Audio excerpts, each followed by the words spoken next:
So tonight we're sharing our project. It's called Rural Health Connect. We also have part of our project. It's a community advisory board. They name themselves Connecting Rural Voices for Health.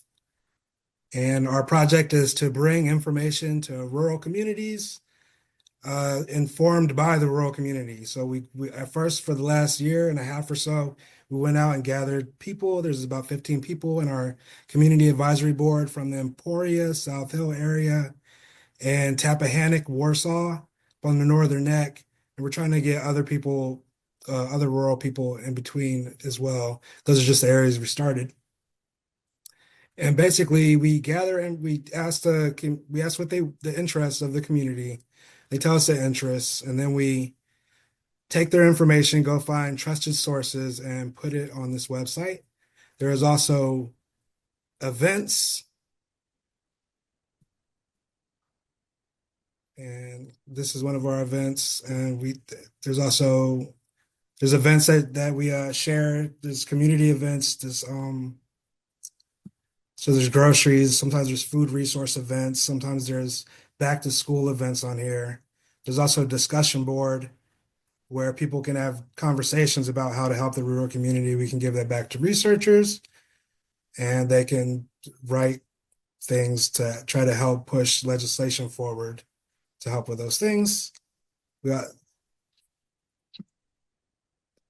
lots of different kinds of articles on here about just basic things, swimming, yoga, shingles, driving in rural communities, aging in place, food is medicine.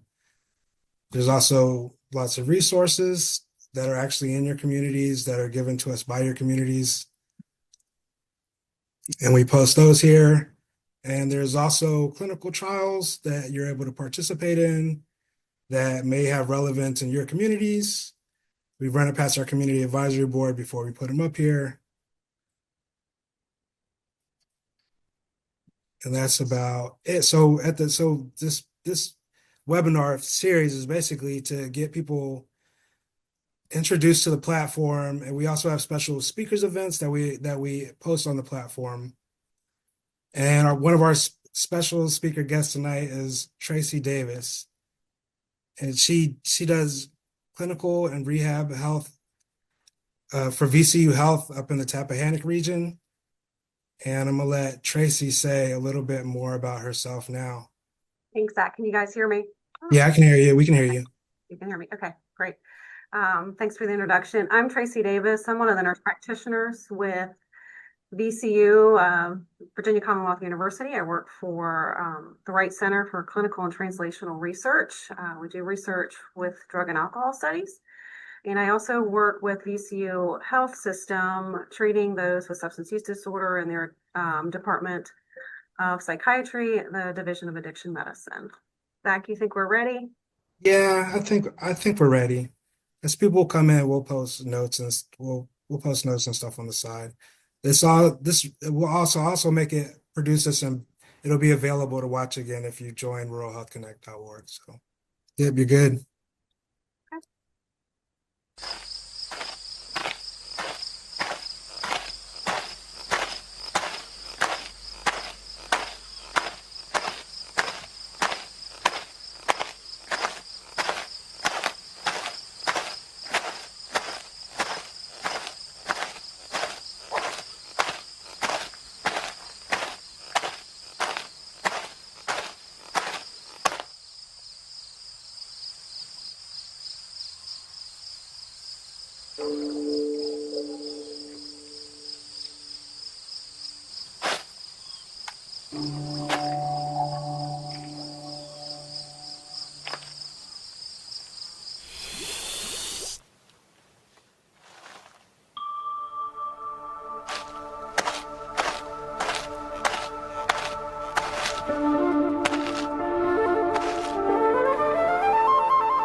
are. Yay. All right. Technologically challenged here. All right. Illicit substances. Definition: substances are drugs that are illegal to make, use, or sell. These can come in powder forms, liquid, gas, or solid forms. Illegal substances include heroin, fentanyl, cocaine, methamphetamine, and ecstasy are some examples. These can be used alone or together. Legal substances include alcohol, nicotine, prescription medications when used improperly, and cannabis. Legal substances can and are just as risky. And let's talk a little bit about language. We in the healthcare community are trying to destigmatize this patient population. We know how powerful words can be. So old language is addict. Instead, we prefer to use patient with a substance use disorder, alcoholic, patient with alcohol use disorder, drug or abuse. We prefer drug use. Medication-assisted therapy, or MAT, or opioid substitution therapy, we prefer to say medication for addictions, for addiction treatment. Instead of clean or dirty urines or drug tests, we prefer positive or negative. Instead of calling a patient clean or a relapse, we prefer they're in remission, recovery, or they've had a return to use.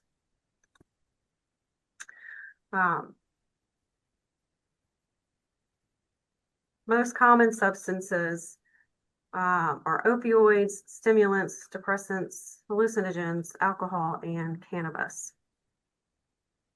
These effects can include changes in mood, perception, or physical health. Some new or synthetic imported drugs pose high risk due to unknown potency or composition. Although alcohol and cannabis are legal, misuse can lead to a use disorder. We'll discuss that in a moment. All right, opioids. Opioids can include heroin, fentanyl, prescribed pills such as Percocet, oxycodone, roxicodone, etc. Others that are sold in tobacco and vape shops and in gas stations include kratom, something called 7-OH, and kava. Natural opiates are derived from the opium poppy plant, which is pictured here. This includes morphine and codeine. Kratom, 7-OH, and kava are also plant derivatives. Kratom is a plant from Southeast Asia. In low doses, it acts as a stimulant, and in higher doses, it has opioid-like properties. Kava plant is from the South Pacific, which also has opioid-like properties. 7-OH, or the long name of it is called 7-hydroxymetragenine, is a product of the kratom plant. This is 13 times more potent than morphine and is sold in pill form in gas stations where children can purchase this. These are sold in stores in the Northern Neck. Semi-synthetic opioids are chemically altered natural opiates like oxycodone and hydrocodone. Fully synthetic opioids like fentanyl, these are much more potent than their counterparts. They are 30 to 50 times more potent than heroin and 50 to 100 times more potent than morphine. All these substances are used by inhalation, by smoking, intravenous, intranasal, or pill form. Stimulants include cocaine, crack cocaine, methamphetamine, and prescribed medications such as Ritalin, Adderall, Concerta, and other things over the counter like dextromethorphan when not taken as prescribed. Cocaine increases energy and alertness, increased dopamine release. These can cause stroke, heart attack, kidney failure, among other things. Cocaine is largely produced in South America. It comes from the coca plant. It's used by snorting, injecting, or smoking. Other but uncommon uses are parachuting or rectal administration. Crack cocaine is the solid rock form of cocaine. Cocaine is a vasoconstrictor. It narrows or cuts off blood flow to vital organs, thus creating stroke, heart attack, kidney failure, and such. Methamphetamine is a synthetic stimulant. It increases energy and euphoria. Dextromethorphan, or we also shorten it by DXM, is a cough suppressant. It's Robitussin. We'll discuss that in a few minutes. Nicotine and caffeine are considered stimulants as well, but we're not going to talk about those today. Depressants include benzodiazepines, barbiturates, rohypnol, GHB, and alcohol. Benzodiazepines are prescribed, and barbiturates are prescribed medications. Benzos can include Xanax, Valium, Ativan, Klonopin. Those are common. Barbiturates include phenobarbital and butalbital. Those are the most common. Designer benzos can be found on the dark web. These are synthetic analogs and are often contain other substances such as fentanyl. Rohypnol is another designer benzo. GHB is similar to rohypnol, and both of these are known as the date rape drugs. They're known for their sedative effects and loss of muscle control. Alcohol is considered a depressant, but we'll discuss that in a second. Hallucinogen, this is a big topic too. This is gaining more popularity. These include PCP, ketamine, psilocybin, MDMA, LSD, salvia divinorum, ayahuasca, peyote, DMT, DXM, and cannabis. Hallucinogens, or psychedelics, or dissociatives, are among the oldest known group of drugs used, their ability to alter human perception and mood. These are typically consumed by smoking or ingestion of pills or liquids. The most common we see in our area are PCP, ketamine, and psilocybin, or mushrooms. There's a picture of psilocybin mushrooms. And MDMA. MDMA is also called Molly and ecstasy. PCP was developed for anesthesia use, however, caused post-op delirium, so it was stopped. Ketamine is used in the medical community. It has a great purpose for anesthetics and antidepressant, and it's used frequently in outpatient and inpatient. Psilocybin, or mushrooms, are used by making tea, or they're in baked goods. There are now research studies for the use of psilocybin for anxiety and treatment-resistant depression. We don't have any research studies on that here at VCU currently. MDMA, Molly or ecstasy, taken in pill form and typically seen at raves, clubs, or parties in the younger population usually. Less common nowadays are LSD.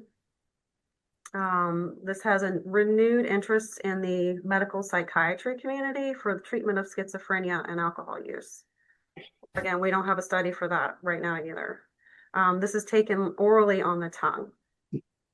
Salvia divinorum is found in plant form. It's used by smoking or chewing and parking the leaf. I believe it's from the Wahican culture, is the origination.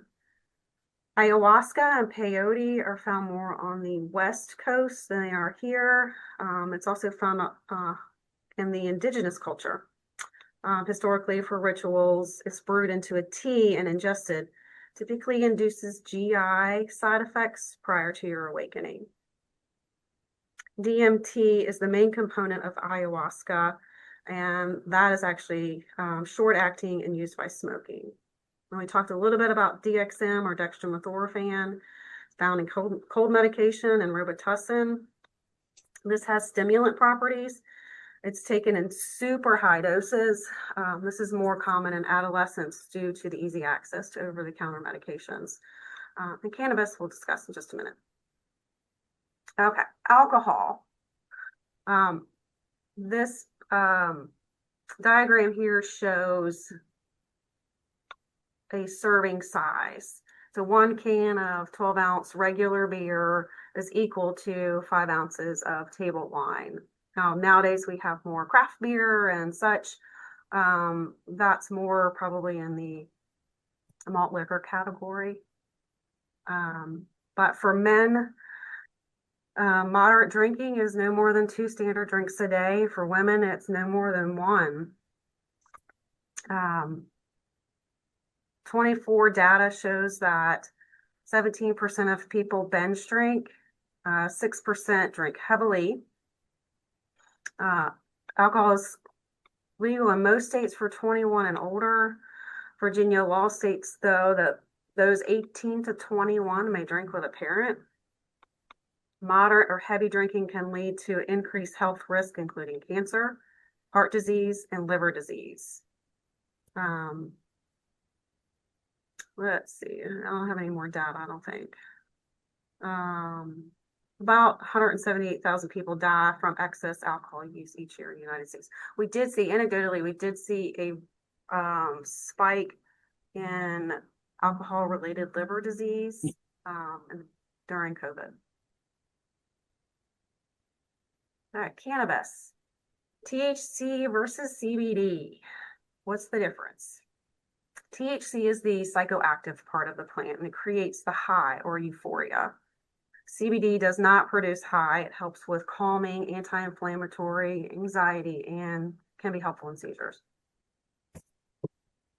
Common forms include the flower or the bud, edibles, concentrates, and oils and tinctures. The short-term effects are altered senses, mood changes, impaired body movement, difficulty thinking, and cannabis hyperemesis syndrome, or repetitive vomiting. Long-term effects, potential impact on memory and learning. New studies have shown cannabis use with adolescents. There's a link to long-term neuro effects and executive functioning. There's risk of dependence and respiratory issues from smoking. Adults 21 and older can legally possess up to 1 ounce of marijuana and can grow up to 4 plants per person per household. Public consumption is not legal. You may only purchase with a state medical marijuana card. Virginia may become a full cannabis state as early as 26. All 26, excuse me. All right, this is recent 2025 Virginia overdose data. It's a boring slide, but this is from the Virginia Department of Health. Sorry, the different colors are per quarter, and you can see in COVID 21, 22, it spiked quite a bit. I pulled this data a couple weeks ago, and so far, preliminary data for 24 was 1,400 overdose deaths. It's down from 23 data, which was 2,463 overdose deaths in Virginia. 80% of these involve fentanyl or fentanyl analogs.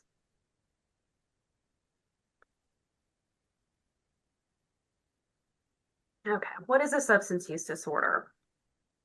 Substance use disorder is a treatable mental disorder that affects a person's brain and behavior, leading to their inability to control their use of substances. The table in the bottom is a boring little table that we use in psychiatry to help us gauge and diagnose someone with a substance use disorder. The main things are these 4 C's: compulsive use, craving, loss of control, and consequences. We really hone in on the behaviors associated around it. Whether illicit or legal, the use of substances can get out of hand and become an addiction.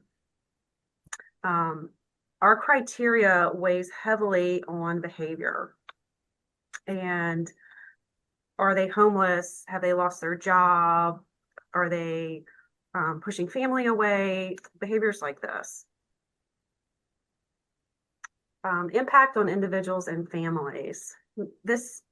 Substances make a huge impact. And if anybody's had anybody in their family, friend, coworker that has a substance use disorder knows this. Addiction actually rewires the brain. This hits hard for some of us. Substances chemically change the brain's wiring and neural pathways. All right, recognizing warning signs, mood swings, changes in appearance, withdrawal from family, social activities, decline in work or school performance. Notice these patterns early, and support can prevent crisis. Each substance has a targeted receptor in the brain. The brain's reward system can be hijacked by these substances. All right, effects and adverse reactions for some of our main substances. Highlighted in blue, the ones that we predominantly see, like in cocaine and stimulants, is euphoria, a rush, a dopamine rush of pleasure and happiness, a mental alertness, extreme energy, high, high, high. Cannabis is the opposite, sense of relaxation, giddy, laughter, heightened sense of perception. Opioids, it's a downer, drowsiness, mental clouding, respiratory depression is a risky one. Excuse me. Adverse reactions with cocaine and stimulants can be irritability and restlessness, anxiety, panic and paranoia, fast irregular heartbeat, nausea, raised body temperature, muscle twitches. Cannabis adverse reactions are hallucinations, delusions, and psychosis, especially if you get a hold of something like Delta 8 causes psychosis. Ooh, what just happened? Sorry about that. Opioid adverse reactions, brain changes, which can affect decision-making skills, behavior regulation, stress response, development of profound tolerance, dependence, and associated withdrawal syndrome. Social and legal consequences. This is big. Sorry, this slide's going to be a little bit lengthy. Social consequences of substances, whether illegal or legal, come in the form of strained relationships, loss of trust with family, increased conflict, emotional distance or estrangement. Children may experience neglect, instability, or trauma, employment and education impact, poor work or school performance, job loss, suspension, expulsion, limited future career or educational opportunities, financial instability, cost of obtaining substances and paraphernalia, debt, unpaid bills, loss of housing, increased reliance on public assistance or family support, social stigma and isolation, judgment of discrimination from others, like we talked earlier about language, withdrawal from social activities, reduced access to community and resources and support, and a big community impact. Increased crime rates in affected areas, strain on healthcare and social services and emergency responders, reduced neighborhood safety and cohesion, legal consequences, arrest and criminal charges, possession, distribution, or manufacturing charges. Severity of varies by substance, amount, and jurisdiction. Incarceration and probation, jail or prison sentences, court-mandated probation or parole or treatment programs. Criminal records, people are haunted by their criminal record. Affects employment, housing, education, barriers to professional licensure, financial penalties. Good Lord, the fines, court fees, legal costs, loss of assets through seizure or forfeiture, loss of rights and privileges. They lose their driver's license, ineligible for government benefits, restrictions on voting or firearm ownership. Long-term consequences, reduced economic mobility, ongoing social marginalization, affects all of us. Root causes, why people use. Risk factors include individual factors. Our genetics play a huge part of it. About 50% is genetic. Mental health conditions such as depression, anxiety, PTSD, and ADHD. Poor coping skills, low stress tolerance, early exposure to substances, impulsive or risk-taking behaviors. Family and home environment really affects us. If our parents were substance users or inconsistent discipline, family conflict, abuse, neglect, trauma, poor parent-child attachment, social and peer influences, largely with our adolescent population, peer pressure, bullying, exposure through social settings, parties, clubs, online culture now, and lack of positive role models, school and workplace, academic failure, bullying, high stress or unsafe work environments, limited opportunities for advancement, community and environmental factors, easy access to illicit substances. It's very easy to get drugs. High crime or economically distressed neighborhoods, lack of recreational or educational or support resources, root causes for substance use, trauma and adverse experiences, childhood abuse, neglect, household dysfunction, exposure to violence or chronic stress, unresolved grief or loss, mental health and emotional distress. Majority of our substance use population has a mental health disorder. My apologies. Self-medication for untreated mental illness, difficulty regulation emotions, feeling of hopelessness, loneliness, and low self-worth, stress and life pressures, desire for connection and escape, biological and neurochemical factors, the brain chemistry and our reward pathways. We talked about that a minute ago.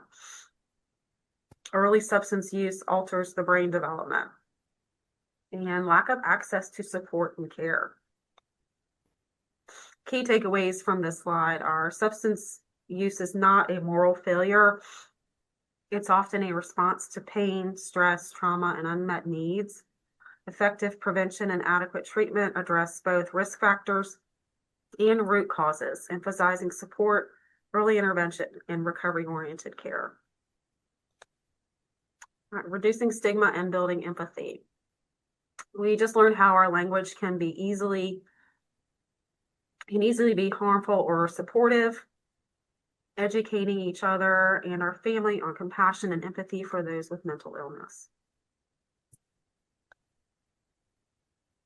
Treatment, recovery, and local resources. Here are some local resources for Tappahannock. VCU has a Motivate clinic here in Richmond and Tappahannock. Master Center is located in Glen Allen, Tappahannock, and others throughout the Northern Neck. The Farley Center is located in Williamsburg. Also in Fredericksburg is Snowden and Crossroads. Bowling Green has a inpatient facility called Warrior's Heart. That's a great place for first responders and military.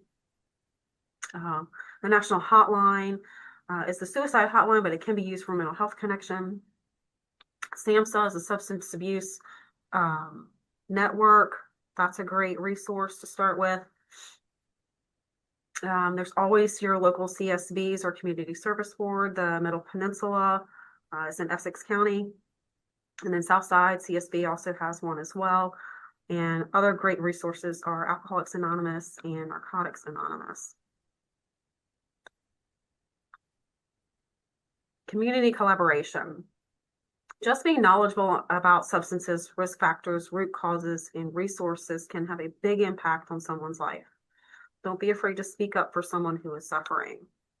We can connect through community groups, schools, churches, volunteering, um, food groups, sharing resources, talking to each other. It all starts with a conversation. Our call to action. This is how we build a healthier community. We can replace stigma with support, stay engaged, stay informed, educate each other, support each other. Don't be afraid to talk to each other or reach out to somebody. So that was quick. I'll open up for any questions, but I do have some questions for the audience. Where do you think your community needs prevention, strategies, and intervention? And what substances are you generally concerned with? This down here is my saying, any door is a door to treatment. I will stop sharing. Hopefully stop coughing. Sorry.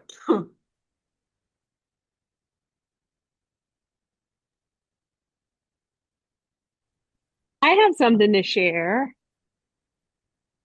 One thing that I would love to see the communities come together to do, and whether that's advocating with local government, and eventually it's in the federal government's hands, but these small town country stores that we see everywhere with giant banners shouting that they're selling kratom, and it's a problem that we're seeing, and we're seeing it so frequently. And if we could do something to, and I think that some of the stores, the little local markets, they don't realize what they're selling to the public, um, and doing something to raise awareness so that maybe they stop selling it willingly, um, until the government makes it illegal. But doing something or saying something, and sharing the information that these are addictive substances and they're leading to worsening opioid use in everyone, and maybe people would be helpful enough to take it off of their shelves. But I think that's something as a community that we could do. You're on point with that. I think getting our local government involved, whether it's starting at a town hall meeting or, I mean, even writing your delegate or writing our new governor to bring awareness to the rural areas that these, especially 7-OH, is being sold in, I know for sure it is being sold in the gas stations in Tappahannock. And it's flying off the shelves. And this is not something that Narcan reverses.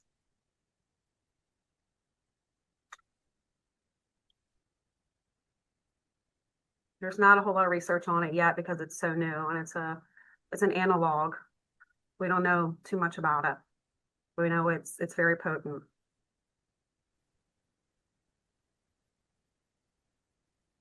Scary for everybody's teenagers. Mm-hmm. Thank you, Tracy, for walking us through that. You covered a lot of important ground, from understanding the differences between legal and illicit substances, the power of language, the 4 Cs. We'd love to open it up for questions now. If anybody has any questions or reflections, please feel free to drop them in the chat or unmute. While folks are thinking or typing, I'll start us off with a few questions that I was just thinking as you were talking. So you mentioned like some common warning signs like mood changes, withdrawals. If somebody notices those signs in a loved one, what's the best way to approach that conversation without causing them to shut down or feel targeted? Well, that's a great question. I think each individual is going to need their own, like we do in treatment, it's individualized. And first of all, recognizing it, reaching out to them and saying, hey, I've recognized your behavior's changed, or your grades are slipping, or I noticed that you're gone more than often, you know. let's talk about it. Are you open to talking about it? And opening up the dialogue from there. I Going, like how you used I noticed instead of like you've been doing this, but you said like I've noticed, so they yeah, won't get defensive. yeah, come in with some empathy and care. Okay. And you highlighted that legal substances like alcohol and cannabis can be easy to be misused and just as tricky when misused. Why do you think it's harder for people to take harm seriously when the substance is illegal than like if it's a legal substance, they don't really you look at it as substance abuse. Yeah, Kristen, that's a great question. Alcohol is one of the most abused substances, and it's legal. And it's everywhere. I mean, you can't go into a grocery store or a gas station or a restaurant without it advertised in your face. So it is just the norm that Mhm. it's there. And um, like we talked earlier tonight about risk factors, if you have a family that has alcoholism in your family, you're 50% already risk of developing an alcohol use disorder. Mhm. Definitely. And then you said that, the substance abuse can rewire the brain and affect behavior. It's is does the brain have the ability to heal from that rewiring? Absolutely. We can, with medication and therapy, reprogram or our neural pathways in our brain. Okay, that's good to know. Has It's give time. somebody hope. It does. It takes time. Hmm. Miss Shirley, I see you raised your hand. Hi, yes, thank you. Hi, Shirley. Thank you, Tracy. Hi. I loved your presentation. I have all kinds of notes, and I think I want to go back to your original question about what do we need? I'm gonna have, I'm not, my memory is gone because of my alcohol use and rewiring and rebuilding my brain. But anyway, currently I'm sober. Um, so what do we need? I'm sorry, my puppies. They always like children. They talk when you're talking, right? What is it that we need in order to and these are my words, not yours, but this is what I heard, in order to tackle this issue that we've got in our community of drug and alcohol use or abuse. Um, and I'm going to just speak on what I see on a daily basis. I see a lot of alcohol, a lot of people reaching out for help for alcohol and not knowing what's available. And that's the first thing, is not knowing. But I'm going to just put a shout out for the recovery response team. I've got to do that, and and because we are actually answering the phones and receiving phone calls, not only from our community, but we're also receiving phone calls from our Cope line. And we're currently working with our agency to build a local 988 hub in the Gloucester area. So we're connecting with our community partners, which is getting the word out to get help. And I'll just say for today, we navigated a person that was homeless, and the dreams are big, so we've got to bring them reality and hope, right? Without squashing them. And then I spoke to another lady for an hour that had 11 days sober, and she didn't know how, and so I think if we have more places where the people can call and talk to somebody and get to the resources, and what that's bringing me is to, because I would love to have the people that say no to any treatment go to Motivate Clinic. End of discussion. I'd love to You know, see everybody in the Northern Neck and beyond if I could. If they would help yeah. me, I would treat anyone and And, everyone. Um, but it's getting the information out there. And people, even with us, we hand your card out as well. I have them on my desk. When I talk about the response to me, people go, who? Mhm. Well, our phone's ringing 266 times in 3 months. So the word's getting out there, but and we're hiring another person for the team. So I guess my answer is to get more awareness on the streets and get out there and in regards to Kratom, get the knowledge out there because people don't know about it. Harm reduction, we're out there on the streets, our team is going out and doing harm reduction and maybe adding on information about Kratom. So, it's just so much, but to have more community awareness and have more resources available that help people navigate through the red tape of all of our facilities. Yeah. I don't know if that answered the questions and threw out some more into the pile, but I think the subject has been taboo for so long that everybody's put their head in the sand. I don't want to deal with it. It's not my problem. Substance use over, can't remember what the data was, but I think it has cost Virginia like since COVID, like $5.2 billion. That's astronomical because nobody wants to deal with it, or because I don't know what to do, or it's not my problem, or, ooh, drugs, until it affects them or their family member, Yeah. And that, I think the DEA is looking more into the long-term effects of kratom and these other things that are sold, kava. And yeah, most of the stuff is a plant derivative. Cocaine is,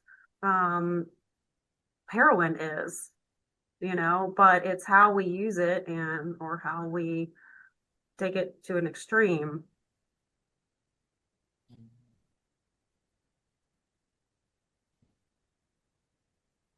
So I have another question in regards to I kind of like the your chart on the overdose rates. Mm-hmm. And because what I saw and what are your thoughts? I had some thoughts on it. What I saw from the 2024, I'm sorry, from 2022 to 2024, the overdose rates went down dramatically. Mm-hmm. And is that primarily due because of the harm reduction getting more available? And it's, I kind of, I'm a firm believer in harm reduction, but part of me goes, does it eliminate the people getting to the resources to get the help to stop using?